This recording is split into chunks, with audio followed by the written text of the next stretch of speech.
burning questions that you've been thinking of, you'll have a chance to answer. Ask and have answered. That made more sense. All right.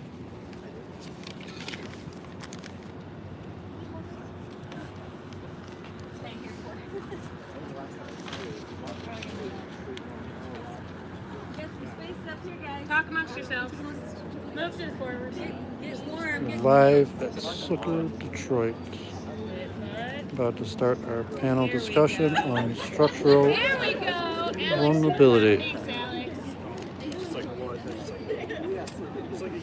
All right. Are we ready? Okay, here we go. Nicki Carbonari is the Impact Partner Coordinator at COTS in Detroit. She is responsible for creating robust, high-impact partnerships, collaborations, and resources to support families COTS serves who are experiencing homelessness or at risk of homelessness. Nicki holds a bachelor's and master's degree in social work. Her academic and professional experience lies in the area of community organizing,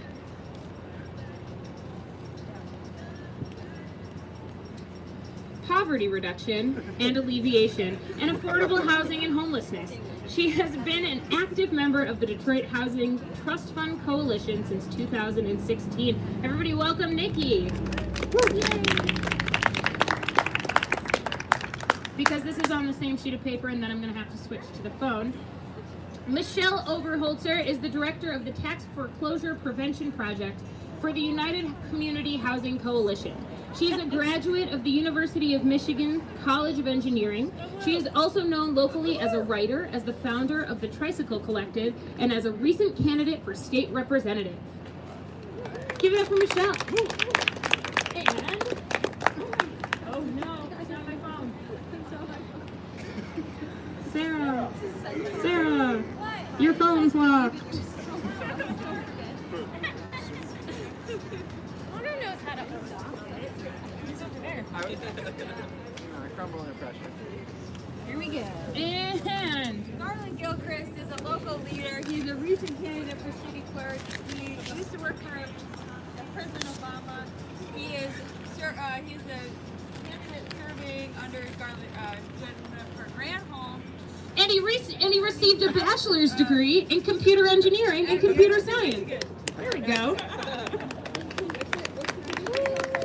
This is worth saying. Lieutenant Governor for the state of Michigan with Gretchen Whitmer. Gretchen Whitmer. Don't forget to vote. Vote. Yeah, we appreciate you being there. Thank you. I could read the whole thing. Do you want me to read the whole thing? I got it now. Oh, no, thank you. I'm ready. Can you put it up? Can you put these bios on the Facebook event? Yes, I think that's a great idea. All right, so I'm going to pass the mic along and have everybody talk a little bit about maybe if you could give us an overview of the housing situation in Detroit and maybe a little bit about the organizations that you're here representing. So, hello everyone, my name is Michele. As you heard, my background is in engineering. I've done housing work in Detroit for only 5 years. I began as an activist, and it's now something that I do all day, every day, just about. And a little bit of the context of the housing scenario we find ourselves in Detroit. As many of you probably know, we have a lot of single-family homes in Detroit. Historically, we've had a lot of home ownership in Detroit. Historically, we've had a lot of black home ownership in Detroit. So this has been a really rich circumstance for a lot of people in a lot of ways. But what I like to say is we have so much to lose and so little to spare. So Detroit has been hit extremely hard by the mortgage foreclosure crisis and the subsequent tax foreclosure crisis. Currently we see about 40 to 50,000 properties in Detroit every year facing tax foreclosure, which is the process by which our own local government acquires ownership and sells homes to the highest bidder. Not that many properties go through foreclosure, but that's how many are on the brink every year. So this is a very unstable population. It's a very self-destructive process when our own government takes homes from people. You can imagine that we punish someone, but then it's like what my mother would say, cutting off your nose to spite your face. Now we have a person without a home without a person. Properties in Detroit that are vacated can be blighted immediately. Even if someone does buy it and it's occupied, that may be a landlord who whether they're kind or not, is just going to care less than the person who lives there about the well-being of the home. So these things have very collective deteriorating effects on the city. We have seen 100,000 properties in Detroit auctioned by our local government since 2010. Maybe you don't know how many that's out of. That's out of about 800,000 and change. So 1 in 8 properties have gone through this. There's an 80% correlation between foreclosure and blight. 1 in 4 properties that were occupied at the start of their foreclosure become vacant within a year. So, you know, we have homes without people and people without homes, and we're doing it to ourselves. This isn't something that happened back in the day. It's an active process of destruction and displacement. Fortunately, there is a lot of room for intervention. So that's why I have a job. I don't go to work because this is inevitable and people are without hope. There's room for information to change outcomes. We like to say nobody should lose their home for lack of information. So we're counselors. We weave together the complicated information from the city and the state and the county and the nonprofit environment, the timing and the whatever. We advocate for tenants and residents of homes that are not the owner themselves, but have every right to know when the house they live in is no longer owned by the person they're paying rent to. And we are kind of like harebrained schemers. We come up with ideas. We get Charlie Brown, you know, every once in a while, and the process doesn't go through, but sometimes it does. And so recently we're celebrating a success of 500 homes that were foreclosed, that were heading to auction, that are now diverted. They're being sold in a sane and humane process back to the residents. We're really proud of that. And that's the work of United Community Housing Coalition, which I'm proud to be a part of. I could talk about lots of this and more, but thank you.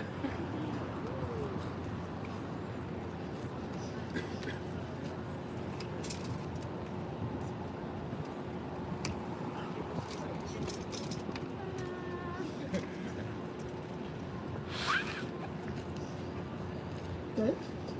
Okay. Okay.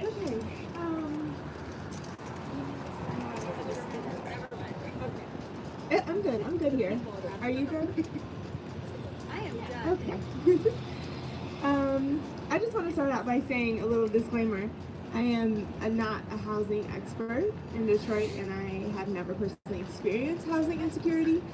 I've worked at COTS for 4 years now, so I'm just going to speak about my experience as an employee at a homeless shelter here in the city. COTS has been around for a while, since the early 80s, but we recently, in January of 2015, switched to be a families-only shelter. So previously we served basically anyone that came to us, a family, individual, it didn't matter.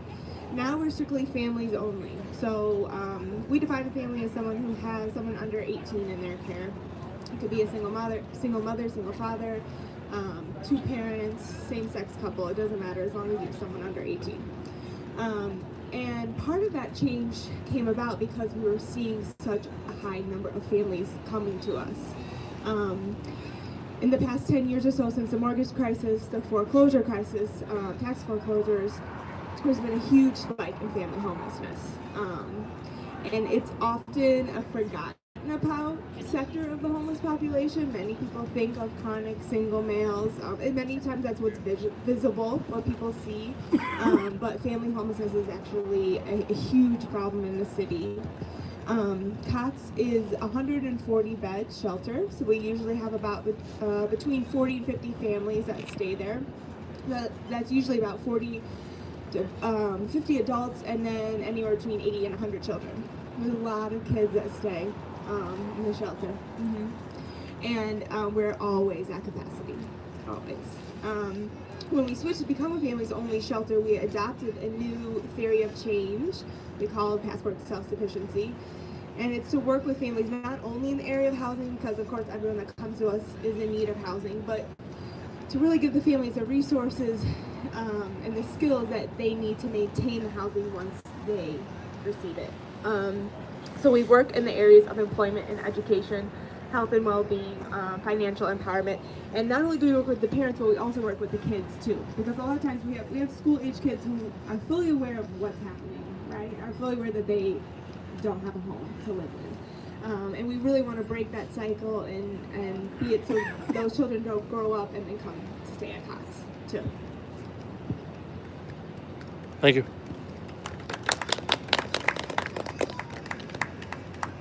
Good evening, everybody.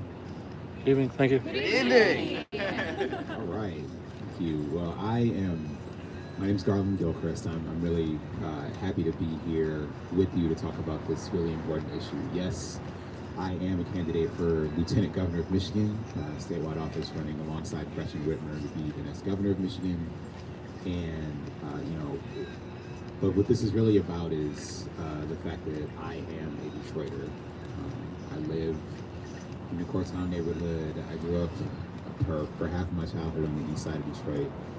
And I have been adjacent, whether it's family members, people I played sports and went to school with growing up, who have experienced the deepest forms of housing insecurity. And it's something that I care about very deeply personally. And I believe that there are solutions to this challenge, that people don't do this to themselves, and that they need to be met by people and professionals and institutions who will support people in their greatest time of need.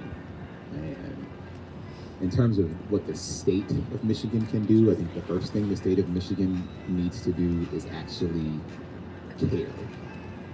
Like, state government actually needs to acknowledge that this is a challenge, and acknowledge that there are things the state can do to deal with people who are experiencing many forms of poverty in general, and then specifically this challenge. One of the things that we intend to do in our administration is to actually rise the solutions to the challenges of poverty to like a cabinet level responsibility, to say that there will be a point person and a set of professionals who are thinking about this every day. How can we prevent both people from, slipping into poverty, and also give people pathways around the barriers that keep them in poverty, and then how do we prevent people from falling into that in the first place?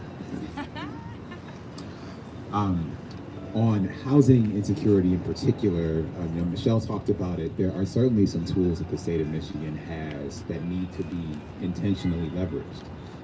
And the state has the power to set standards on a lot of different things. And one of them is on how this whole tax foreclosure situation comes about, and making sure that people actually have the information they need to be able to make choices. So things like forcing those who are paying taxes, but who have been foreclosed upon, those who are owning these residences, those who are collecting rent, even though they've been foreclosed upon, actually demanding that they let the people who are living in the home know that they've been foreclosed upon, and then informing them of what their options are to make sure that they can make a choice. You can be empowered if you have information. And right now we are keeping too many people in the city in particular, but frankly in Wayne County and other parts of the state, just in the dark. And this is a challenge not just in Detroit and Wayne County. It's a challenge in Benton Harbor, where I was last week. It's a challenge in Kalamazoo. There have been people protesting issues related to homelessness in the city of Kalamazoo for most of this year. And the state needs to meet them where they are and say that, we care about this set of challenges, and we can work with you and be a partner. So that's one thing that we certainly can do. But there's a lot more, and I want to really explore all those with you and with others who are both experiencing this directly, and those who want to work with people experiencing it directly. So thank you for having me today.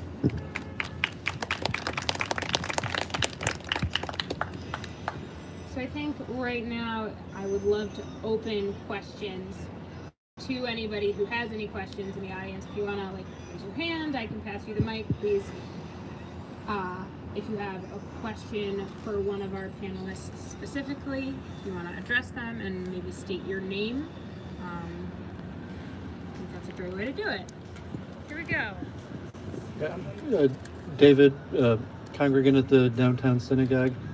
A recommendation how to balance, people are coming to Detroit and want to excel in the highest levels of business and education, but also be good people involved in these causes. Is the recommendation how to find that golden mean of caring and doing enough about the right causes, but also trying to excel.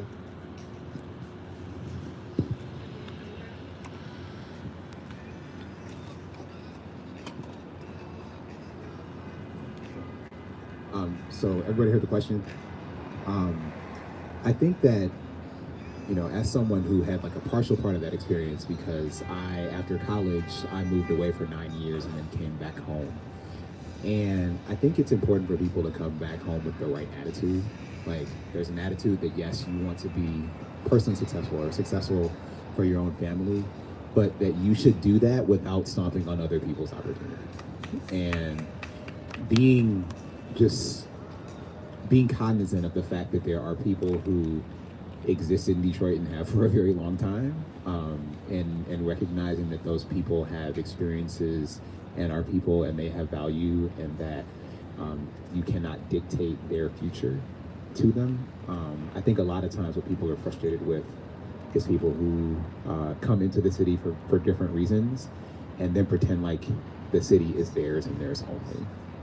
And in order to prevent that, we have to encourage people to just experience this place we call Detroit that we all love, and to experience the fullness of it and realize that it is complicated and it is messy and it is beautiful, and all of that is a good thing. And I think by people being a little bit more humble about what the impact they can have, and that they can't really understand what that impact is until they actually try to understand what the situation is, the context in which they're stepping into, that'll lead to a lot less tense and challenging conversations about where the city goes, because we can then actually enter in those conversations together. Thank you. I have something I would like to add, a couple things maybe. One thing that I would say from personal experience is you might make mistakes through genuine effort to try to do good things. And that doesn't mean that you should say, oh, I tried and apparently I wasn't wanted, and then to give up. My personal solution is try to figure out my mistakes, try to work through them, try to show that I'm dedicated, and to be humble and keep screwing up and just stick with it. So that's one thing that I personally have done in my approach. I wrote an article a couple years ago called A Non-Asshole's Guide to the Tax Foreclosure Auction. That was before Aaron Foley came out with his Non-Asshole's Guide. But anyway. What's the name of it again? A Non-Asshole's Guide to the Wayne County Tax Foreclosure Auction. I would probably write it a little differently knowing what I know now, but one of the ideas was to seek information. Don't look at something on the internet and take it for face value. Interact with the space. If it's occupied, don't buy it.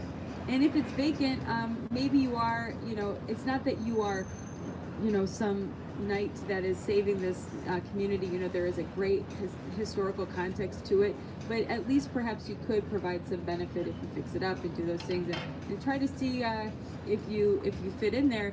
And you don't just move into a place and plant your roots. You make relationships first. And if you don't know where to live, maybe you haven't built those relationships yet, and that's something that you can do.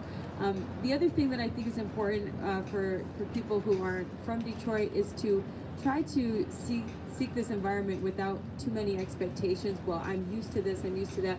Or basing what you've heard in the media, I've heard a couple people say, all I want is just a house for me and my boyfriend, and it's really, hard to get. And I'm like, would you go to any other city and expect to buy a house within 6 months?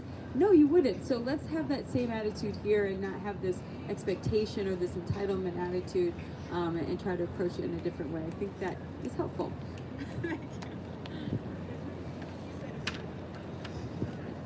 Before I take another question, I want us to take a minute to thank Mr. Gilchrist for joining us tonight. He has a wife and twins to get home to, so thank you so much. Thank you. We appreciate you joining our program. Do you have any last closing remarks? All y'all need to vote in November, on November 6th, and to make sure that the people whom you are connected to and you care about who live in Michigan also vote, particularly if they are our peers. And I say that like for real. In this space that I now occupy, I hear a lot of people who are a lot older than me tell me that they don't care about stuff I care about because people my age don't vote. I turned 36 yesterday. Happy birthday! Thank you. Happy birthday. And so I really want to encourage, I just implore you to make sure that you are letting people know how important the choices are that they have on the ballot this election, that they need to vote for the entire ballot. It is 2 sides. It's really long, but you need to really exercise your political power at every opportunity on the ballot. So that's my message, my parting shot. Just make sure that everyone you're connected to does that, and then we can have a better, more responsive set of leaders in elected positions starting in November. So just thank you. I want to say one other thing, because I was going to answer that question by saying you should pay car insurance in Detroit if you live here, if you want to contribute to the community. But now I want to say maybe you should wait until after you vote wherever you used to pay car insurance, and then after November you should really, register here. Thank you. Happy birthday. Happy birthday. Because, like, real quick, people talk about diversity and inclusion, but one program that I was involved in that was very effective was our film industry. So what I want to ask you, as well as Gretchen Whitmer, that if elected, would you consider reinstituting that program, because that was definitely a win-win for everybody involved. Do y'all know what he's talking about? Yeah, we had right around the street, right across from the synagogue, they made many movies. Yeah, so I mean, like Batman vs Superman, I did not like that movie, but they shot it like 2 blocks from where I live. And there are a lot of people who, whether they worked in set design and set building and grips and all these other things around the industry, who benefited from those incentives. I think that we'll be willing to consider it, but some things need to be true about it. So one is that we need to ensure that if there are going to be incentivized production happening in Michigan, that people who live in Michigan are the ones who are benefiting from those incentives. So the people who live in Michigan are getting those jobs. They are getting the training for those jobs, and we're not just like bringing people from California to work in Detroit for 6 months and then having them go back to California, but having that production company benefit from those incentives. So if we can put in place the right protections for those sorts of things so that Michiganders benefit, people who live locally. I mean, I've gotten this question both in the city of Detroit and all the way out in Romeo and Macomb County. So I hear this a lot. But that would be the way that we would approach it. And with that being on the table, then we'd be sort of more than happy to take a look at it. Thank you. All right, we're gonna head back towards our housing vulnerabilities. Any more questions? Anyone else have questions?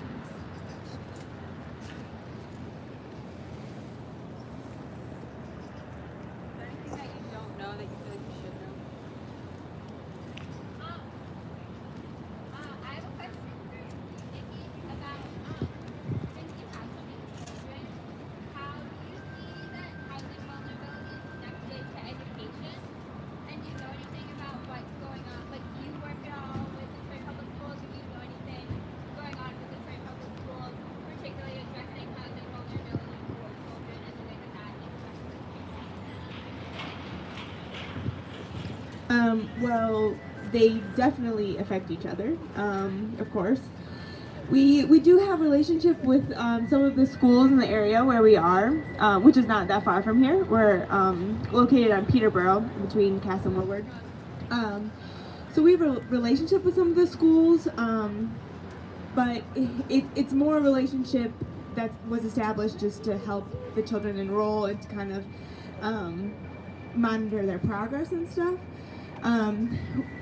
I don't really know what is being done within DPS to address housing insecurity. I know that I actually was just in a meeting the other day and they were saying that something like 25% of all DPS students are experiencing housing insecurity, which is a huge number. And it's really hard to actually track how many children are homeless, because many times older children, especially in high school, don't stay in the shelters. They'll stay with friends or family members, sleep on people's couches and stuff. So a lot of times they're not even counted. So really, that number is probably a lot higher. There are laws in place. McKinney-Vento is one. It's a national law where a child who comes to a shelter has a right to stay at the school that they were at before. So we really try and work with the family to keep their child in the school that they were at, because of course that moving schools a lot is not good for a child. So we do work with the parents oftentimes, but many times by the time they come to us, the child has already gone to 8 or 9 schools. So it's a big issue, and our education system right now is one of the things that is definitely perpetuating housing insecurity, because it's a surefire way to make people live in poverty, the way the education system is set up right now. So they definitely contribute to one another. Do you want to say something, Michelle?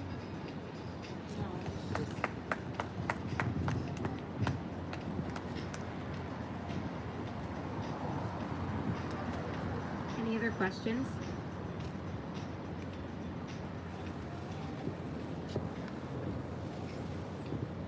You could come to the microphone, that might be easier. So if there aren't any other more specific questions, I would love to hear some of your lists of most common and most destructive misunderstandings that people who don't live in Detroit have about the city and about homelessness and housing insecurity and all of those kinds of things. I do So- have another question. Oh, okay, so that's more specific. Yeah, it's more Because I imagine it's a very long list, is why I say if other people don't have a question. I would also love to read that book. It's just another thing. Still. Hi, I'm Avery.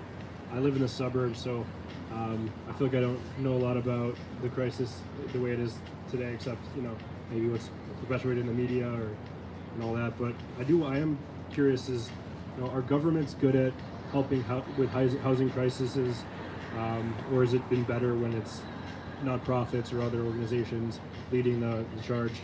I know there's been historically housing developments have kind of perpetuated segregation in some parts of the country, so I wonder if that's part of what you guys think about, and what challenges are being faced in the government level. I don't know.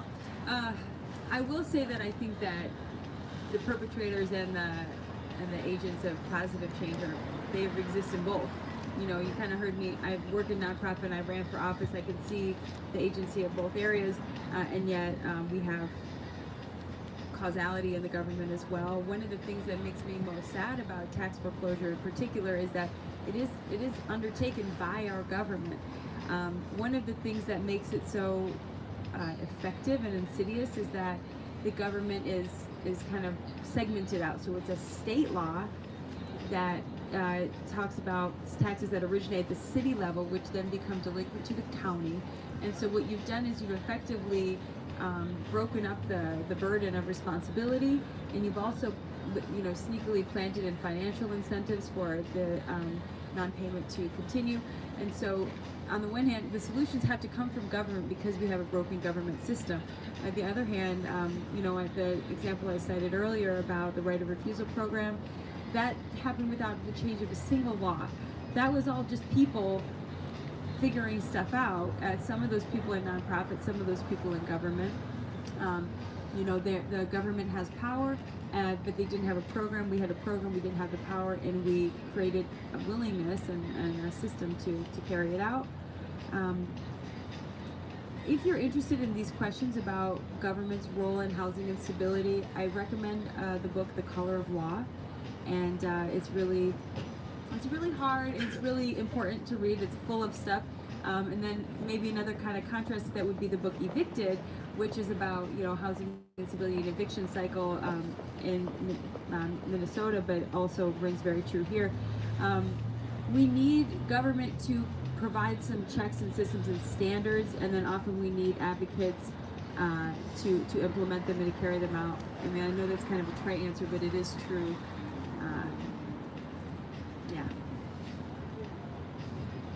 I would agree. I think that it's impossible to say who's doing a better, government or nonprofit, because really the two are, I think every nonprofit in housing receives federal money to carry out, the programs and things that they're doing.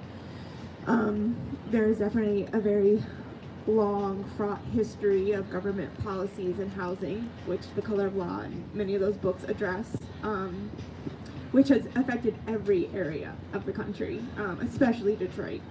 But when it comes to the government, there definitely, of course, is room for them to do better. but I do think that in some areas they are, I don't want to say trying the best they can, because they're not, but I do think that it is, I guess, a difficult task.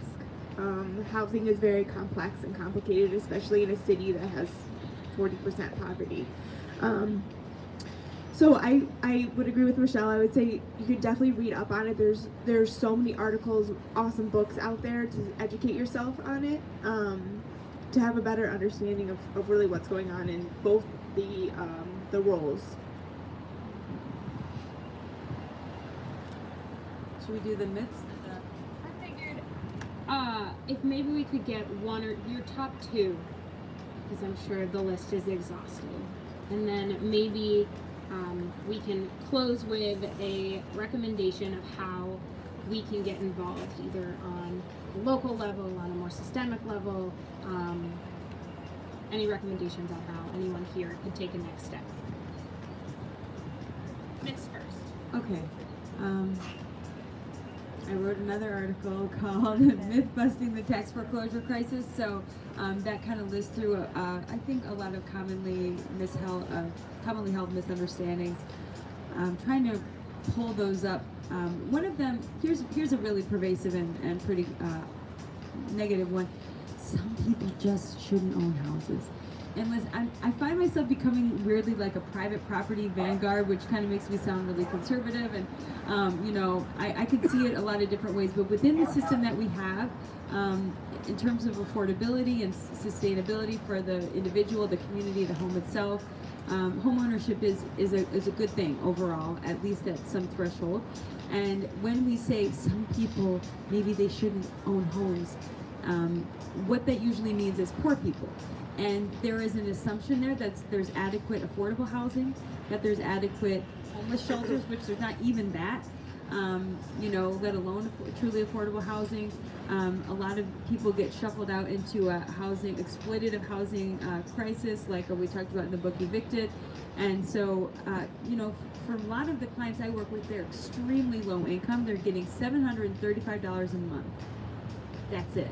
Some people have even less than that, some people have more. But they can actually afford their property taxes, or they can get exempted from those. If we work through the tough time to get through that, there is actually a solution underway. And what do we do eventually when we have to repair the roof? That's going to be tough. There's not enough programs out there. But it's certainly better than really any of the alternatives available to them. People live in the best known circumstances available to them.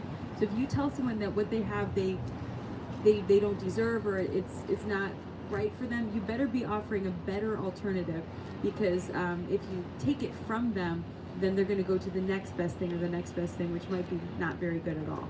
So that's one of the myths I would say.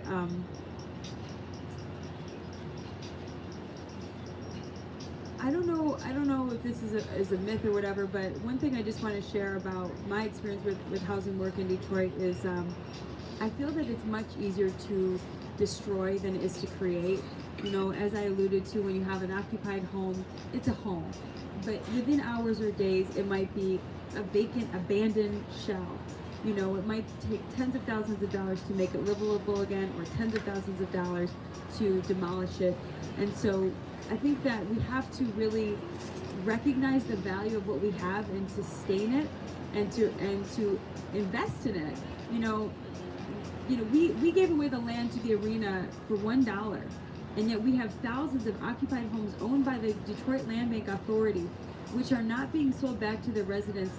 Now they are. Okay, they're doing better. I'm going to take back some of my vitriol. But, why don't we see that as an investment to help that person become a homeowner? To me, that's an investment. So I guess that gets to the myth here, like that there's not actually a benefit to it, that there's some component of charity. I really feel that it serves all of us to have stable families, to have home ownership, to have stable neighborhoods. Yeah, getting to what can you do? You can volunteer at the Housing Coalition. You can knock on doors. We're organizing an outreach campaign for the approximately maybe 300 or 400 occupied homes that are facing auction in October, to let them know that there is an option for them to possibly become the owner, at least to have information so they're not taken advantage of. At a very small level, get to know your neighbors, pick up trash, do the things in your community that need doing, and kind of see what ends up becoming your passion.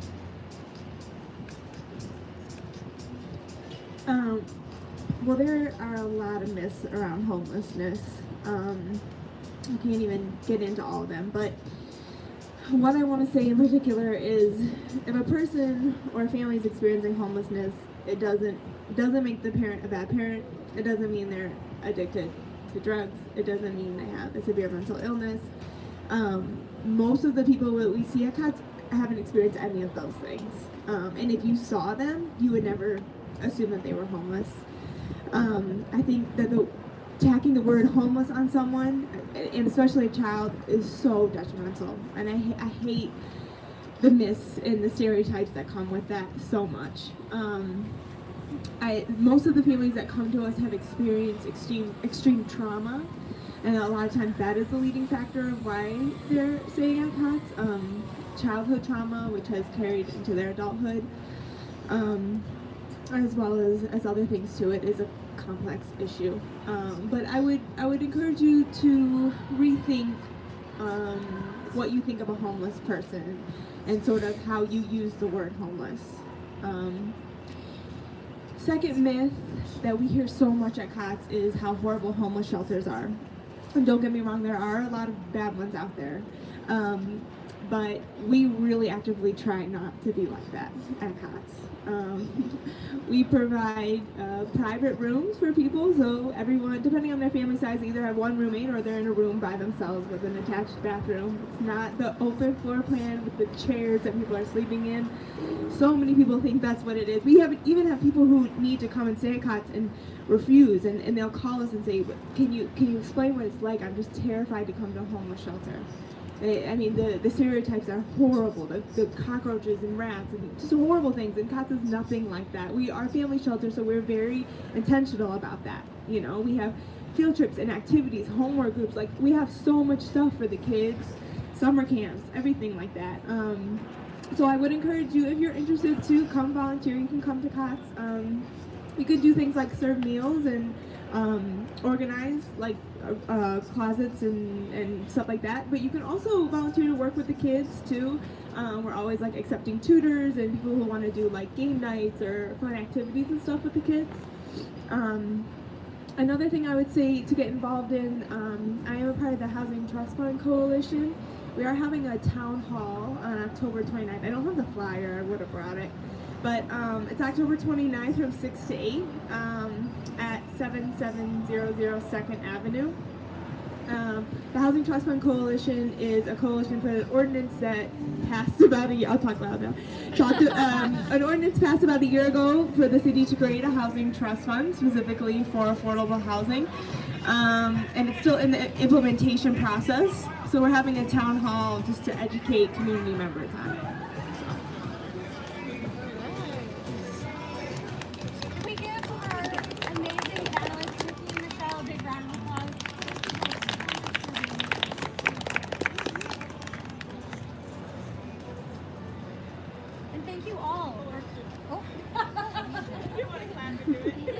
Thank you all so much for participating in Turn the Tables tonight. A huge thanks to Chazon and Rabbi Nate DeGroot, who ran off maybe to deal with his parking. I don't know. But thanks to Rabbi Nate for providing our Sukkot learning. Thanks to Nicki and Michele and to Garlin for sitting on this amazing panel.